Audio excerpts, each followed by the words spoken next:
ఇటు పక్క ఏంది అది? మామ్ కారా? ఈ పర్పుల్ ఏంటిదంటే మామ్ కార్ అన్నమాట. గర్ల్స్ పర్పుల్ కూడా ఉంటది కొంతమందికి. పర్పుల్ గర్ల్స్ కూడా ఇస్తాం అన్నమాట. బ్లూ కార్ ఏంటిదంటే డాడ్ అన్నమాట. ఎందుకంటే బ్లూ కార్ బాయ్స్ కి ఇష్టం అన్నమాట. అలాగే బ్లూ బాయ్స్ కి చాలా ఇష్టం అన్నమాట. రెడ్ కూడా ఇష్టం. అందుకే నేను డాడ్స్ కార్, మామ్స్ కార్ అని రాశాను.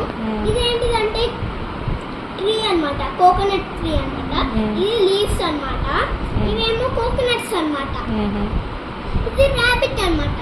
అంటే తెలుగులో కుందేలు అన్నమాట అంటారు. కానీ ఇదేంటిదంటే గ్రాస్. గ్రాస్ అంటే మనం పొలాల్లో ఒక గ్రాస్ ఉంటుంది కదా, వాటిని ఇంగ్లీష్లో గ్రాస్ అంటారు అన్నమాట. కానీ ఇది వర్షం పడుతుంది అనమాట. తెలుగులో వర్షం పడుతుంది అంటారు, ఇంగ్లీష్లో ఏమో ఇట్స్ రైనింగ్ అంటారు.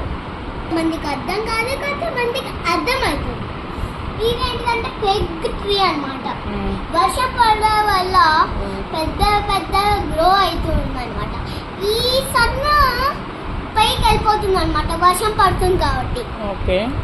అలాగే వర్షం పడుతున్న వల్ల ఈ చిన్న ఉంది కదండి ఈ గ్రాస్, అవునా కదా, అప్పుడు వర్షం పడుతూ ఈ పెద్ద పెద్దగా గ్రో అవుతూ ఉన్నాయి.